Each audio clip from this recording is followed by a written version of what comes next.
O presidente dos Estados Unidos, Donald Trump, né, disse que os objetivos dos Estados Unidos são muito claros, mas analisou quais são esses objetivos. E aí também, em uma entrevista aí, exclusiva a um repórter ontem, antes até desse pronunciamento em que disse que os ataques continuam até que os objetivos todos sejam cumpridos, ele falou que prevê algo em torno de 4 semanas de ofensiva americana no Oriente Médio.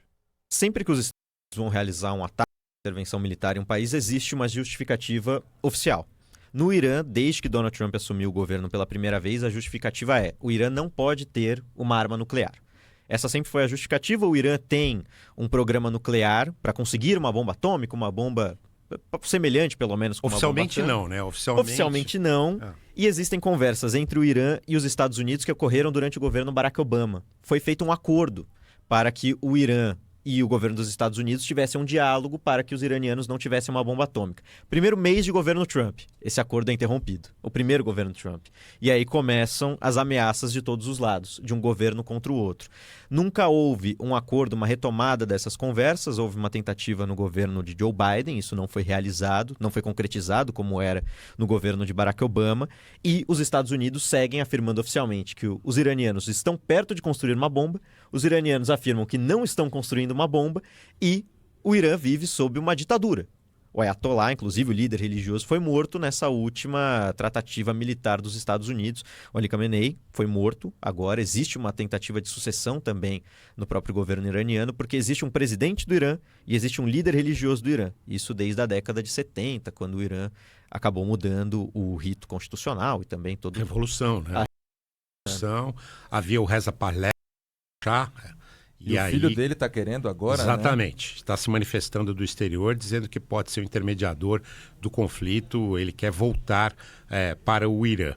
Mas os Estados Unidos também, na verdade, se aproveitou de uma situação conflituosa dentro do Irã, né? Uma situação em que havia muitas manifestações e uma repressão muito forte a essas manifestações. Né? Ontem, num pronunciamento que o presidente americano chegou a fazer, ele gravou nas redes sociais um pronunciamento de mais ou menos 6 minutos, ele chega a falar isso, né, e a chamar a população, ou seja, dizendo para a população que não está feliz com o regime iraniano, dizendo para a população sair às ruas, dizendo para a população realmente comemorar como estava e ajudá-lo a derrubar esse regime. Agora, na questão do regime, realmente é muito complicado. Todos os especialistas e professores de relações internacionais que eu converso falam assim, olha, você pode ter matado um, mas para esse Ayatollah ser substituído, mesmo com quase 4 décadas no poder, é muito facilmente. Você tem 88 ali na lista para passar por essa assembleia, por toda a burocracia, enfim. O fato é o quanto tempo esse conflito vai realmente durar. A gente estava falando que há pouco tinha um pronunciamento ali, né, do governo americano. Olha, eles chegaram a dizer, o secretário de Guerra dos Estados Unidos disse que este não é o Iraque e isso não será uma guerra eterna. Eles têm o objetivo deles, a gente sabe quais são, inclusive. O problema é o quanto tempo isso vai durar. A ABC, na verdade, né, diz que todas as bases militares americanas estão agora em alerta máximo. As bases estariam sob a condição Bravo, que é definida pelo Departamento de Defesa como caso de ameaça de atividade terrorista aumentada com o mais previsível e etapa máxima de segurança antes que um ataque seja considerado iminente ou provável. E a gente vê também essa escalada acontecendo. Também ao longo do fim de semana, no nosso plantão aqui, a gente conversou com alguns jornalistas nos Estados Unidos pensando assim, mas o pessoal por aí também está lá. E a gente teve a questão do Texas, né? Ele falando, olha, no Texas realmente existe esse problema. A gente vai falar sobre a situação de Dubai também. E isso acaba impactando, é um dos aeroportos mais movimentados do mundo. O Luiz estava falando da questão econômica, o quanto vai impactar. Mas eu também queria trazer aqui que a questão econômica existem 2 lados, como fala a Juliana Rosa. Copo meio cheio e copo meio vazio. Estou falando para o nosso campinho Brasil. Copo meio cheio é que vários especialistas apostam na questão da valorização do real diante dessa situação. O copo meio vazio é aquilo que a gente estava falando.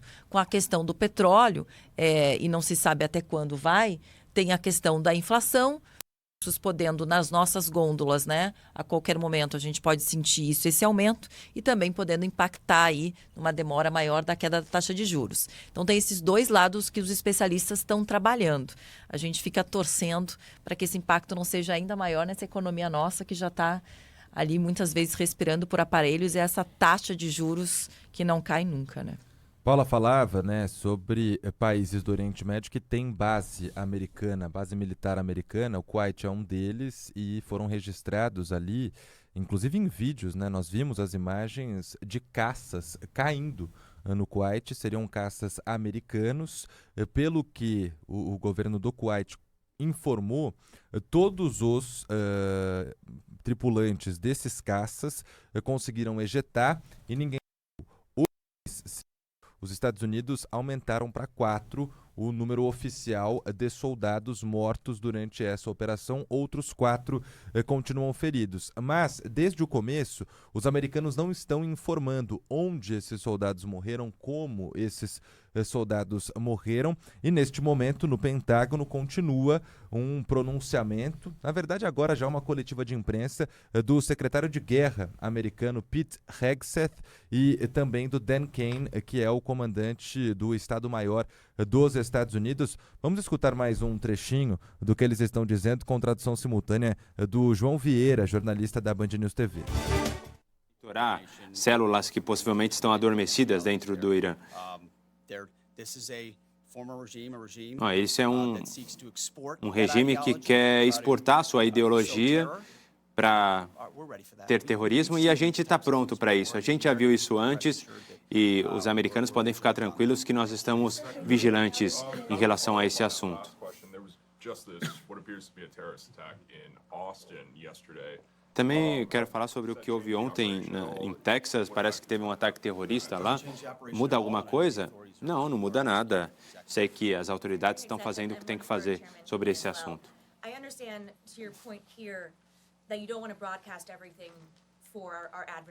Sei que vocês não querem falar aqui sobre tudo para não atrapalhar o trabalho,